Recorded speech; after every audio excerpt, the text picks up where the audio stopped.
कि कितना सौतेला व्यवहार कांग्रेस ने हमारे साथ किया, भूपेंद्र सिंह हुड्डा जी ने किया।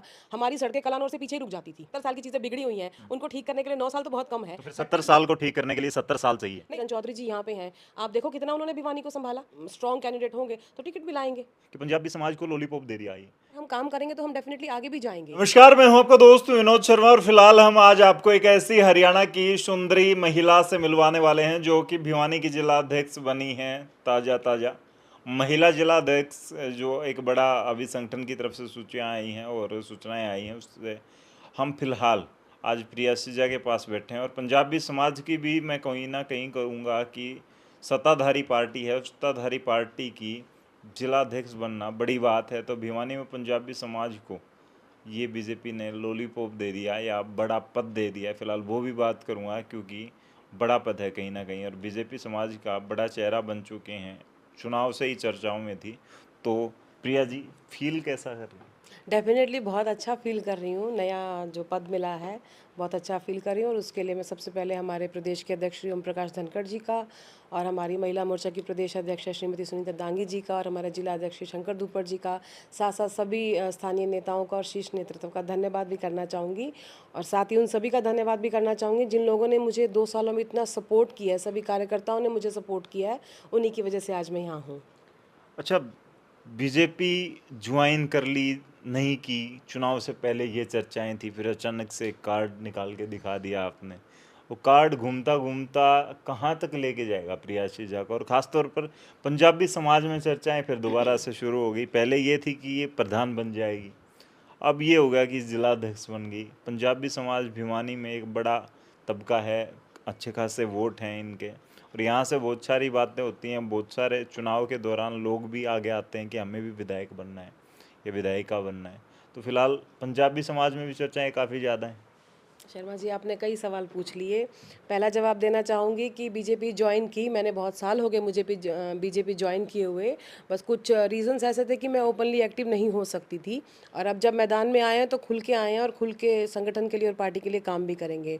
दूसरी बात आपने बोला कि sorry, I forgot your question. MLA को लेकर पंजाबी समाज में चर्चाएं रहती थी, अब दोबारा से पंजाबी समाज में चर्चाएं हैं कि जिला अध्यक्ष बना दिए पंजाबी समाज से उठा के। जी, बिल्कुल बना दिया गया। देखिए, काम की जो वैल्यू होती है वो कहीं न कहीं काउंट होती है और अगर हम काम करेंगे तो हम डेफ़िनेटली आगे भी जाएँगे। तो हो सकता है, देखिए हमारे जो मुख्यमंत्री जी हैं वो भी हैं पंजाबी, 2 हमारे मंडल अध्यक्ष भी हैं, मैं भी पंजाबी हूँ, तो हो सकता है आगे आने वाले टाइम में और भी कुछ बहुत कुछ अच्छा मिल जाए हमें। यही मैं बात करने वाला था कि आने वाले वक्त में फिर एमएलए भी मिल जाएगा भिवानी के पंजाबी समाज को, जिसका काफ़ी सालों से, काफ़ी वर्षों से बहुत सारे लोग तैयारी करते हैं आपके समाज से। उनको इंतजार था, कुछ सारे वोटर्स हैं उनको भी इंतजार था। देखिए, वैसे तो मैं ना किसी पर्टिकुलर समाज की बात नहीं करती, क्योंकि अगर आपने देखा होगा तो मैं शुरू से एक ही बात कहती हूँ कि मैं भिवानी की बेटी हूँ और मैं भिवानी के लिए काम करती हूँ। मैं भाजपा की कार्यकर्ता हूँ, मैं कमल के अंदर नीचे काम करती हूँ। बाकी अगर पंजाबी समाज की बात करें तो हाँ, देखो आप ओवरऑल अगर हरियाणा में कैलकुलेट करें तो बहुत सारे हमारे विधायक भी हैं, सब कुछ है हमारे पास। और हाँ, अगर आज हम यहाँ पे इतनी चीज़ें ले रहे हैं तो डेफिनेटली हमारी बहुत सी चीज़ें आगे भी अच्छी जाएंगी। अच्छा, बात कर रहे हैं आपने ये बहुत सारी, मैं भी इन्हीं बातों को घुमा घुमा के बार बार पूछ रहा हूँ, लेकिन खास तौर पर एक बड़े, मैंने एक लेख भी देखा कुछ दिन पहले, 2 दिन पहले ही वायरल हो रहा था कि पंजाबी समाज को लॉलीपॉप दे दिया ये। पंजाबी समाज को जब टिकट की बात आती है तो नहीं दी जाती, कोई छोटा मोटा पद देके संतुष्ट जरूर कर दिया जाता है क्योंकि अच्छा खासा वोट बैंक माना जाता है बीजेपी का पंजाबी समाज। देखिए, मैं इस चीज़ को सिरे से खारिज करूँगी। जिसने भी ऐसा लिखा कि लॉलीपॉप दिया, तो नहीं, ऐसा लॉलीपॉप नहीं है, बल्कि हमें कद्र करनी चाहिए। संगठन का बहुत ही अच्छा पद मुझे मिला है तो हमें उसकी कद्र है और मैं उस कद्र को पूरा भी करूँगी। मेरे को जो पार्टी ने, जो संगठन ने मुझ पे जो विश्वास करके मुझे पद दिए, मैं उसको पूरा करूँगी। और दूसरी बात आपने पूछी कि टिकट की, देखिए टिकट में क्या होता है, सिर्फ एक चीज़ मैटर नहीं करती। टिकट में बहुत सारी चीज़ें हैं जो शीर्ष नेतृत्व देखता है और जो भी स्ट्रॉन्ग कैंडिडेट होता है टिकट उसको दी जाती है मेरे हिसाब से। तो ठीक है, अगर हम काम करेंगे, अगर हम बहुत मतलब स्ट्रॉन्ग कैंडिडेट होंगे तो टिकट भी लाएंगे। वो जो स्ट्रोंग है, वो ताकत है, उसकी परिभाषा क्या है आपके हिसाब से? क्योंकि जिलाध्यक्ष बनने के लिए भी बड़ा स्ट्रोंग नाम चाहिए होता है, बड़ा काम चाहिए होता है। देखिए, अगर संगठन ने मुझे ये चीज़ दी है तो डेफिनेटली उन्होंने मेरे अंदर काम करने का कैलिबर देखा होगा, तभी उन्होंने मुझे ये पद दिया है ना। और जहाँ तक टिकट की बात है तो उसमें सिर्फ एक देखिए, मैं वैसे कास्टिसिज्म में नहीं जाना चाहूँगी, बट आपने पूछा है तो बताती हूँ कि सिर्फ एक कास्ट से पर्टिकुलर बिलोंग करना वो मैटर नहीं करता है। टिकट के लिए बहुत सारी चीज़ें देखी जाती हैं और उसकी अगर परिभाषा देखें तो स्ट्रॉन्ग होना, हर तरह से स्ट्रॉन्ग होना, इंसान कितने टाइम से मेहनत कर रहा है, क्या कर सकता है, क्या किया उसने, वो सारी चीज़ें मैटर करती हैं मेरे हिसाब से। और ये फैसला वैसे भी शीर्ष नेतृत्व का होता है, उनके अपने विश्लेषण होते हैं, उनकी अपनी जो सर्वे होते हैं, वो सब चीज़ें मैटर करती हैं ना इस चीज़ के चलिए, लिए। खास तौर पर बात करें, बीजेपी सत्ताधारी पार्टी 9 साल से शासन कर रहे हैं लोग, और फिर भी अगर खास तौर पर महिलाओं की बात करें, संख्या, कोई रैली होती है, कोई संगठन का और कई काम होता है, तो चुनिंदा महिलाएं होती हैं। सबसे बड़ी चुनौती तो आपके सामने यही होगी कि कैसे महिलाओं को खींच पाएंगी बीजेपी की तरफ, महिलाओं की संख्या को कैसे बढ़ा पाएंगी, बलशाली और जोशीला कैसे बना पाएंगी बीजेपी के लिए उनको। देखिए शर्मा जी, कोई भी जिम्मेदारी मिलती है तो अपने साथ डेफिनेटली बहुत सारी चुनौतियां लेकर आती है, और चुनौतियों से खेलना ही तो ज़िंदगी है।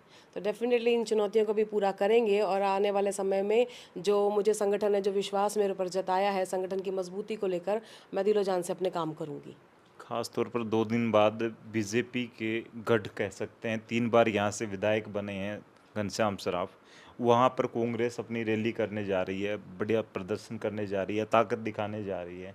वहाँ पर आप जैसे जिलाध्यक्ष बनी हैं तो पार्टी को उम्मीदें होती है कि ये जिलाध्यक्ष इसको बना दिया, इसको और कोई पद दे दिया तो ये संभालेगा पार्टी को, लेकिन इस तरह अगर विपक्ष आप पर हावी पड़ गया तो नई नई बनी हैं आप। नहीं नहीं, मेरी बात सुनिए। देखिए पहली बात तो रैली की बात करें तो चुनावी माहौल है, हर पार्टी रैलियां करेगी। दूसरी बात अगर हम बात करें विपक्ष आपके समक्ष, तो मुझे एक बात बताइए, जब इन्होंने 10 साल हमारे भिवानी पर राज किया, हरियाणा पर राज किया, तो भिवानी के साथ क्या किया? आप खुद देखिए कितना सौतेला व्यवहार कांग्रेस ने हमारे साथ किया, भूपेंद्र सिंह हुड्डा जी ने किया। हमारी सड़कें कलानौर से पीछे ही रुक जाती थी।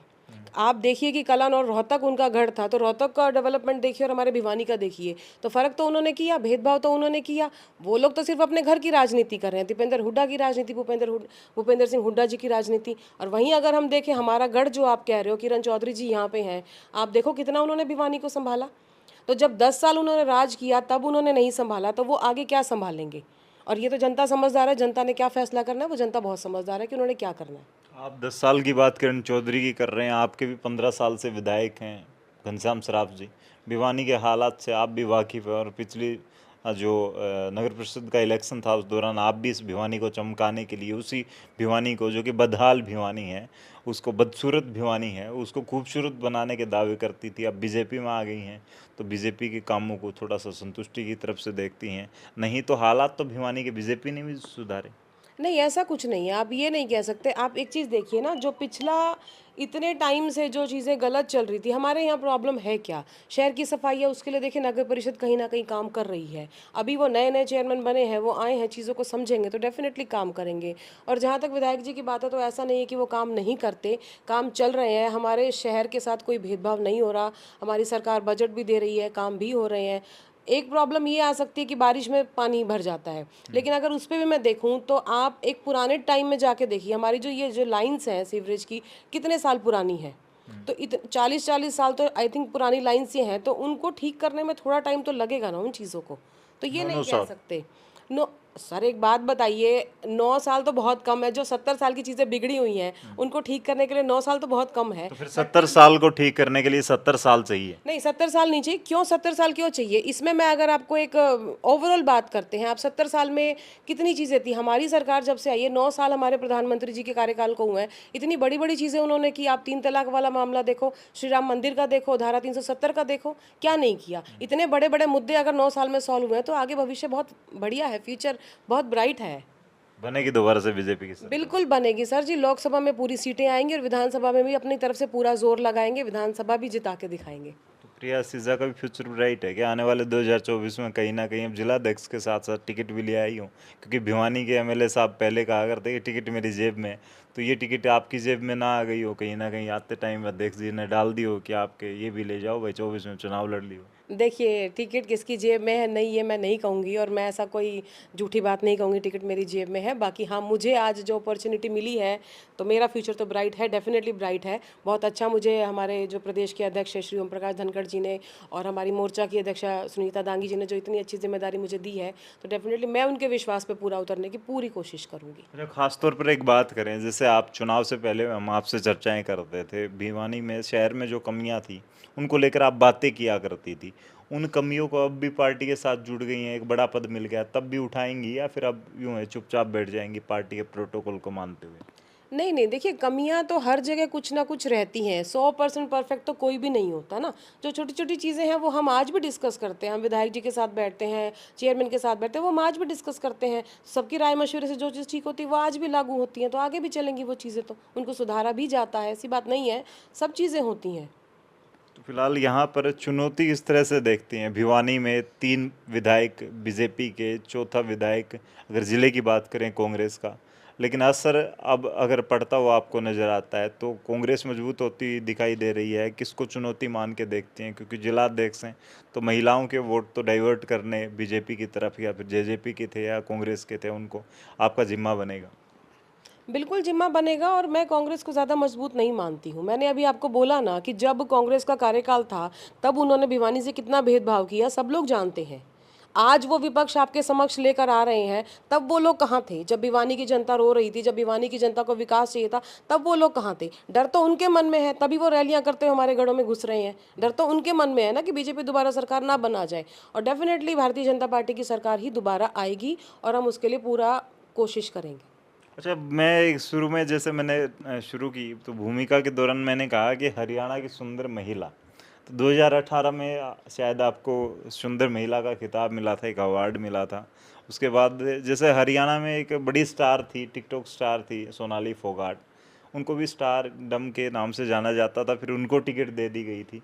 तो ऐसे ही कोई बीजेपी नया एक स्टार को और पेश करने जा रही हो, कहीं ना कहीं आप जिलाध्यक्ष बना के उसके बाद कहीं ना कहीं उनके दिमाग में चल रहा होगा कि एक सुंदर महिला को और उतार दें हरियाणा की राजनीति में।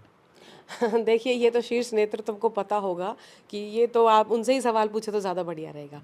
फिलहाल मुझे जो जिम्मेदारी मिली है मैं उससे बहुत खुश हूँ, और मैं उस पर खरा उतरने की, जो विश्वास मुझ पर जताया, मैं खरा उतरने का पूरी कोशिश करूँगी। चलिए भाई, फिलहाल प्रिया सिजा के साथ बातचीत थी, ढेर सारी बातें करने का मौका मिलता है इनके साथ, सवाल भी इनके जो हमारे रहते हैं उनके जवाब भी ठीक ठाक इनके रहते हैं। बीजेपी के साथ जुड़ी हैं लेकिन शहर की चिंता जरूर करती हैं। फिलहाल इनका जो भाग्य है, इनके जो सितारे हैं वो बुलंद होते नज़र आ रहे हैं आपको। क्या शहर के भी सितारे बुलंद होंगे? आने वाले वक्त में चमकेगा भिवानी, दमकेगा भिवानी, खूबसूरत होगा भिवानी? उन सब सवालों के साथ साथ एक बड़ा इन्होंने सवाल उठाया कांग्रेस पर, भूपेंद्र हुड्डा पर, कि भिवानी को दरकिनार किया, भिवानी का विकास उन लोगों ने नहीं किया, हम लोग प्रयास कर रहे हैं। 70 साल का जो ठीकरा है कांग्रेस के ऊपर फोड़ते हैं, या जो भी माहौल था वो 9 साल में ठीक नहीं कर सकते, इनको टाइम चाहिए। फिलहाल उन सब पर आपका क्या सोचना है? इस वीडियो को शेयर करते हुए कमेंट में ज़रूर लिख दें। तब तक के लिए धन्यवाद। राम राम, जय हिंद।